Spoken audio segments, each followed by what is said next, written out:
Olá, pessoal. Professor Carlos Wilker, e vamos dar início a mais uma aula de História. Quero cumprimentar aqui a nossa intérprete, a Cilândia, e hoje vamos falar sobre o processo de redemocratização, sobre o período final da ditadura militar. Vamos lá. Esse aqui é o general Ernesto Geisel. Ele foi o quarto presidente da ditadura militar no Brasil. Ele foi eleito em 1973 e ocupou o cargo de 15 de março de 74 a 15 de março de 79. E ele era o representante da chamada linha dura do Exército. Existia uma divisão entre os militares, entre aqueles mais, entre aspas, moderados e um pessoal mais linha dura.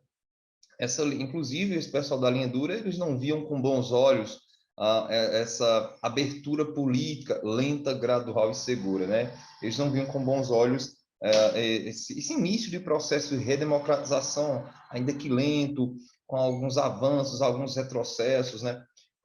Entre esses retrocessos, podemos citar a morte do jornalista, do Vladimir Herzog. E aí, esse processo de abertura, de queda do regime militar, ele vai oscilando entre avanços e retrocessos até em 85 chegar ao final. Uma curiosidade é que o último presidente, o João Figueiredo, ele vai ficar no poder entre 79 e 85. E aí talvez você pergunte ao professor, mas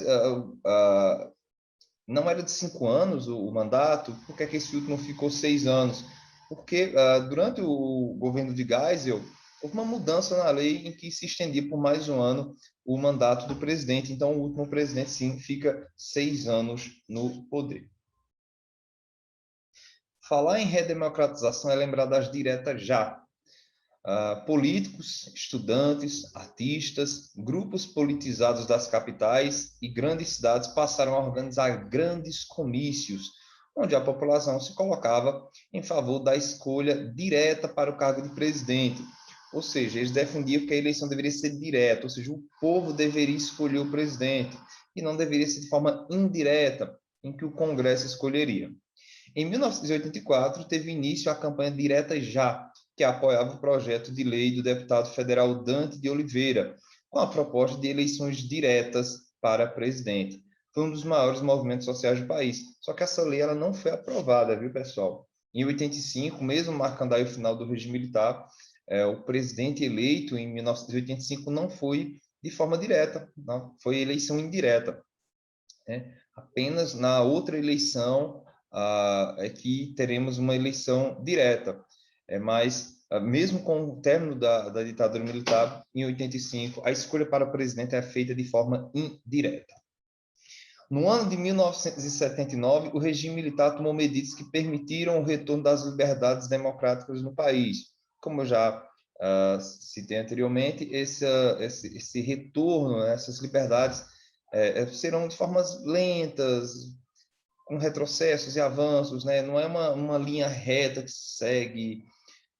Enfim, isso é importante enfatizar.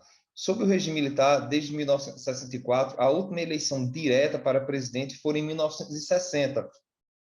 Em 1984, haveria eleição para presidente, mas seria realizada de modo indireto, através do colégio eleitoral. Para que tal eleição transcorresse pelo voto popular, ou seja, de forma direta, era necessária a aprovação da emenda constitucional proposta pelo deputado Dante de Oliveira, do PMDB do Mato Grosso, mas essa proposta ela não foi aceita, ela não foi aprovada, ok? A emenda do Dante de Oliveira não foi aprovada. Uma figura de destaque nesse movimento foi Ulisses Guimarães, do PMDB, apelidado de o Senhor Diretas. Outros nomes da campanha foram Luiz Inácio Lula da Silva, a cantora Fafá de Belém e o apresentador Osmar Santos. No dia 25 de abril de 1984, o Congresso Nacional se reuniu para votar a emenda que tornaria possível a eleição direta ainda naquele ano. A população não pôde acompanhar a votação dentro do plenário. Os militares, temendo manifestações, reforçaram a segurança ao redor do Congresso Nacional. Tanques, metralhadores e muitos homens sinalizavam que aquela proposta não era bem-vinda. Temos aqui na imagem o Ulisses Guimarães. Para que a emenda fosse aprovada, era necessário 2/3 dos votos. A expectativa era grande. Foram 298 a favor e 65 contra e 3 abstenções. Outros 112 deputados não compareceram. Para ser aprovada a proposta, precisava de 320 votos. Com o fim do sonho, restava ainda a eleição indireta, quando 2 civis disputariam o cargo. Por um lado, tínhamos o Paulo Maluf, do PDS, e do outro lado, tínhamos Tancredo Neves, do PMDB. Eles foram os que disputaram a eleição. Com o apoio das mesmas lideranças da direita já, Tancredo Neves venceu a disputa. Só que aí tem um fato triste, né? O Tancredo ele não vai assumir o cargo. Pois é. Tancredo aceitou o desafio de se candidatar à presidência da República e, com o apoio de Ulisses Guimarães, venceu as eleições, sendo eleito o primeiro presidente civil mais de 20 anos, depois, no dia 15 de janeiro de 1985. A posse estava prevista para o dia 15 de março, mas, à véspera, Tancredo Neves foi internado no hospital de base em Brasília com fortes dores abdominais.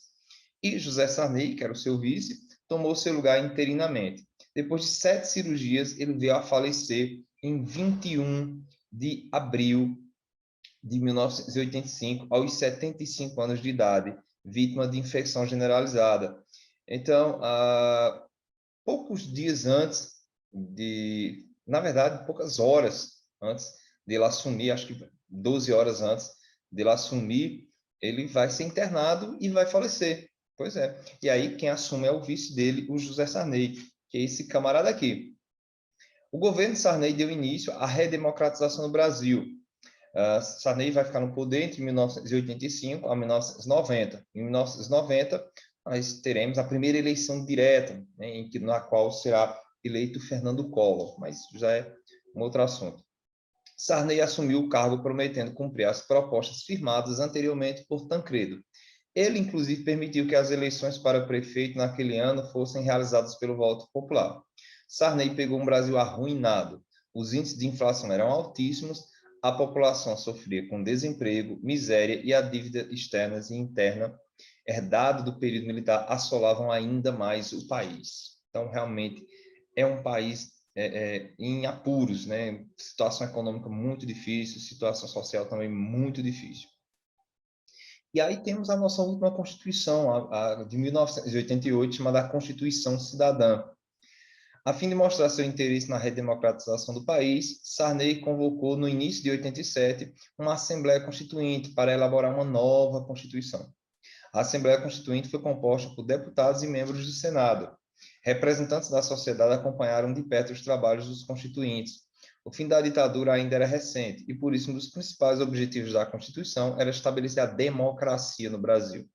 Depois de 20 meses de trabalho e discussões, no dia 5 de outubro de 1988, foi promulgada a Constituição do Brasil, a mesma que está em vigor até os dias atuais, e ficou conhecida como Constituição Cidadã. Temos aqui o artigo 5º dessa Constituição, que diz o seguinte: todos são iguais perante a lei, sem distinção de qualquer natureza, garantindo-se aos brasileiros e aos estrangeiros residentes no país a inviolabilidade do direito à vida, à liberdade, à igualdade, à segurança e à prosperidade. Ok, pessoal? Então é isso. Eu vou ficando por aqui e até a próxima.